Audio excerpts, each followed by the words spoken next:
So on this one, I've got a radiator fit just here. These are the parts that have been left. We didn't leave them, they was already there. So we've got a designer bag going in there, but you've never seen a designer bag like this. Let me show you. Welcome back, YouTube. I can guarantee you have never seen a radiator like this before, because it caught me off guard.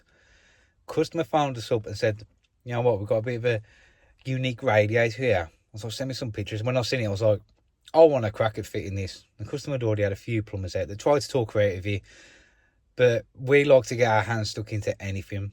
So yeah, take a look at this radiator, because I promise you, you ain't seen another one like it. And also, we got a job in there. It was our last job before Christmas. I'm going to show you what happens when a breakdown can just grow arms and legs and go the wrong way. So I thought that included in there. It would be a good learning curve for some people. So I want to thank you all again for your support. Really appreciate it. Don't forget to hit that subscribe button. Drop any questions in the comments. Give the video a thumbs up. Let's take a look what we've been up to. So this is the radiator. It's a glass radiator. So all this is glass. And underneath here, we'll show you in a bit, but yeah. It's like a normal radiator with a gap. It's all glass, but look at the design on that. So to say, this is a very unique radiator. But yeah, we've got the system draining down. And we'll show you how we fit it. And just make our life a lot easier. Look at that outside drain off. Now, a lot of people they don't understand how rare this is to have an outside drain off. I think up north it's common, but in the Midlands, man, you don't see this very often. You really don't. So that is a bonus today. Well, you notice I've got no boots on. It's because the radiator's in the living room and I don't want to keep taking off. But basically, me and Wayne have just been in there, put this on the back of the radiator and marked the top of the bracket on there. So now all I can do is put my speed level on the wall, mark the top and bottom brackets. We can put that wherever we want now, but I'm going to try and line it up with that side of the valve. We can have a look see at the pipework in a minute, but basically, because the door opens up, we don't want it like, you know, someone opening the door smashing into a glass radiator. So the end of the radiator is going to miss the front door, which lines up with that pipe. So I'm just going to get it on the wall, line it up, then we're going to see how we're going to do the pipes, whether we go central or side. I'm not sure yet. So you can see now we've got 4 crosses, 1, 2, 3, 4. And here's our bracket. So you can see it's like a standard bracket. You've got adjustment if you want it. So yeah, that will go on the wall like that. When you're down the centre, something like that. So yeah, just hangs like normal, but you've got to get them spot on. There's 4 of them, so yeah, we don't want to mess this up. So what we've done is laser level. If you didn't know this trick, the corner bead on plastering, you can actually put your laser level on. There you go, another top tip. So yeah, we just got it where we want it. My spirit level is way out, look at that. It's about 5 minutes, and Wayne's just marked on there where he's going to put his bracket.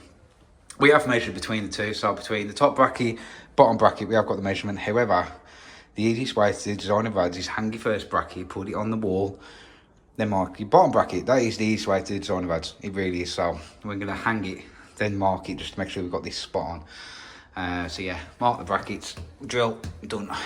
And I'll show you us hanging it hopefully.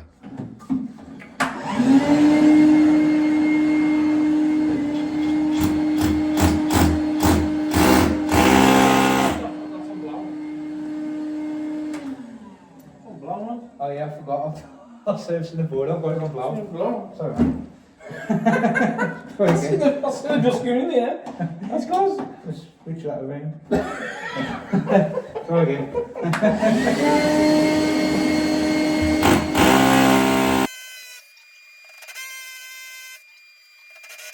Alright, so the brackets have been, yeah, we used the bolts on this one that come with it. I'm fitting this to exactly what comes with it, so yeah. Oh, not really little bit. I'll try it in a minute anyway. It's same as the other side, so here comes Wayne with the radiator. Dun, dun, dun. Scary times. That was scary, Wayne. That was so scary. So yeah, we just hung it on, then just I've got up the back and put the brackets on and just marked it on the wall there. So yeah, we can just put the laser across now and fit the bottom ones. Hope that makes sense. Put the bottom bracket on now. Wayne is moved into position, so we can both line it up and get it on. So we can lift from there and the top and get it on. Ready? Yeah, man. Top first. Oh my god. Okay. Oh. There. Yeah, It's the top. it's the top. I'll play this. Come off the top now. Oh, Go on, I've got the top. Now we've got down. yeah, Yeah. yeah. Let's see. Come on, that one, see. Right, We're on. we're on. Let's get it on. The radiator's all on. It is a mile out there. Really is. I might be able to push it back and get it in. No. No, they ain't gonna line up. Yeah, you can see there it's out, so.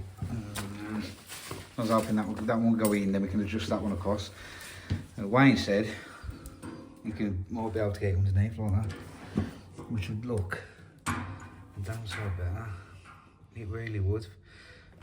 However, in the kitchen, the pipe works a little bit different. I'll show you. So we took the kickboards off, and let me show you where the pipe is. I'm gonna have to put the torch on the camera, hold on. So there's one pipe, right against the wall, beautiful. And the other one's just underneath there, right against the wall. But Wayne says if I get him a big drill with a bit in it, he says he'll smash the wall out and get onto that. Let's find out.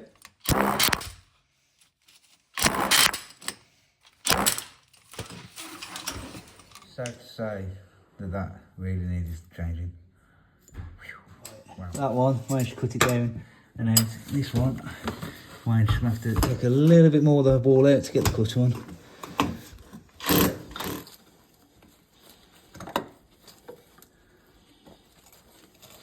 Right, so we've just marked on here where we want to put our centres. So what we're going to do there, we've got a couple of drill bits, drill through, and try and get onto them pipes. Hope for the best. Hope for the best. Drill big holes and hope for the best.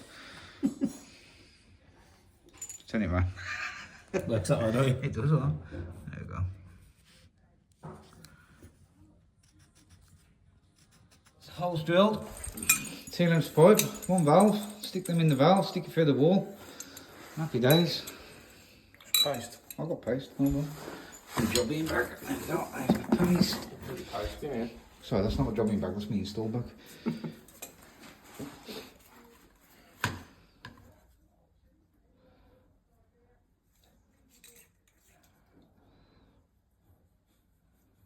Do you want another pot of paste?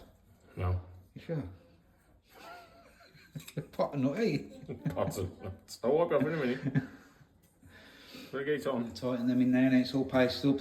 That red spanner that Wayne's got is a very good spanner to get. That's called the compression spanner. It'll do 15 and 22 mil. Nuts basically perfect. So we go chrome like this. Yeah, you've got no risk of slipping or damaging your nuts. Last thing you want to do is damage your nuts. Wayne's trying to keep it together and not laugh. So yeah, we can push them through now, and if we've got it right, it should be perfect.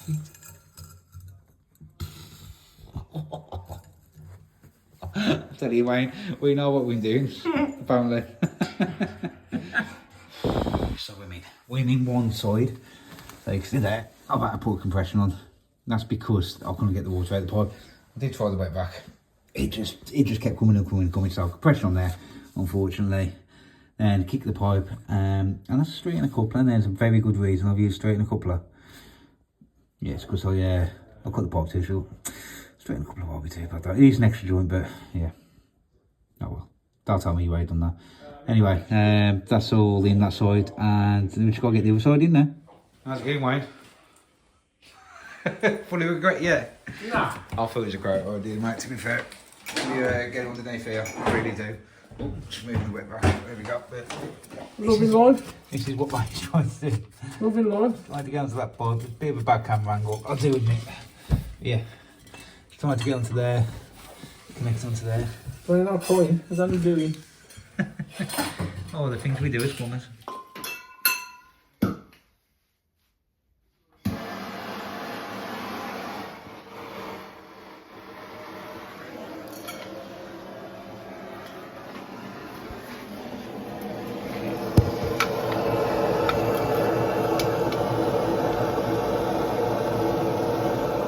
Here, this is Wayne finished it off. Compression again because of the water, absolute nightmare. It is on the floor, but it's working. It should be fine. And same as me. However, he did cut it very short on that one. that's where I'll be a part of the coupler instead of redoing it. But like I said, it's solid in. You ain't never going to see it, but yeah. It's better than what it would have been if we hadn't done it like this. So yeah, let's fill it up and get it tested. Yeah. Go on, Harry Potter. Right, Wayne's going to fill up. And I'm going to go around and bleed. Look at that though. I'm well impressed with that. And check we've got no leaks as well. All under there, it's all done. Oh, that looks smart like that. Here we go. Here we go. We'll go around and bleed the system. You see, I ain't impressed with that. There's another one on this, it's a beauty, I'll show you. Yeah, on this rod we've got a screw for a bleed point. It worked though, I managed to bleed the valve, but yeah. Screw and a bleed point. God, I love it, yeah. Well, if it's stupid and works, is it really stupid? Not really. There you go, you won't even know we've been in the kitchen. All the plimps are back on, pipework done, all checked. Happy days. So heating's all back on, I've had some all done, and there you go. That is one glass radiator, all done. I think looks well smart, looks like a nice centrepiece, don't we? Make sure the door don't smash it just in case the wind takes it one day. But yeah, if you look at the radiator, it's just a normal radiator with glass on the front. Well, it's going to be tempered glass, but it's getting red hot, that is. Which gives the customer a nice feature in the hallway now. I'm glad we managed to get underneath and move the pipe, because I think the idea was to box it in, but obviously with this one, where it was, we was never going to get it, so making a decision to do it underneath was, yeah, really good. But yeah, that's all smart, and that's job done. This one got a problem, we've got no heating. It's on the S-plan system, so hot water's fine, no heating. So we're going to investigate this this 2-port, see what's going on with it. I mean, it is a very awkward position, so replacing it might be a bit of a faff, but yeah, let's open it up. I reckon we can repair this one. Let's have a look. Alright, so we can actually test it straight on the diverter, so we go to off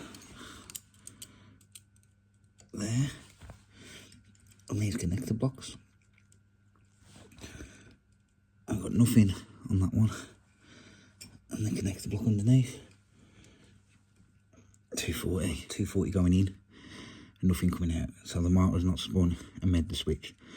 So yeah, it's going to be more than likely synchron motor. Right, let's get the head off. There'll be 2 screws on this head, we can get it off. We should be able to get his head off and have a look.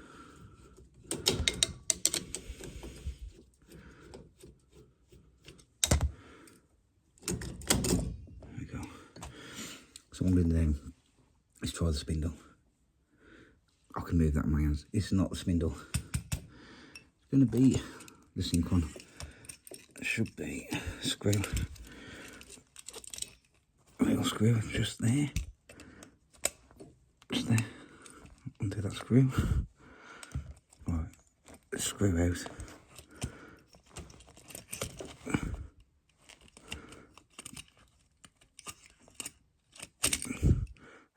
That's the sync on it. Right, let's get the new sync on it. So it should, there's a little groove here. It'll just slide up and into that. So in through that hole there and twist. You'll see that the line should line up where you're going to put the screw, just there. Right, there we go. You can see now, them are the wires off the synchron, them are the wires off the valve. Just join them together. There's some Legos. You do get the ones that come with the synchron, but I'm getting the Legos. Just push that down there. Plenty of room in there. Put the head back on.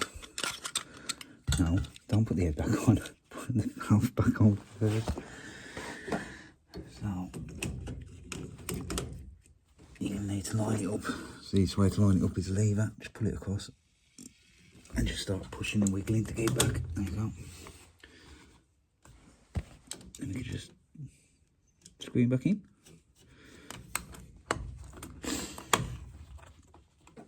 Alright, let's give that a test. Right, so there's nothing on at the moment. Heating's not on, hot water's not on. Alright, but the pump's going berserk. That's open. Alright, I've just checked inside here. There's no 240 on the brown.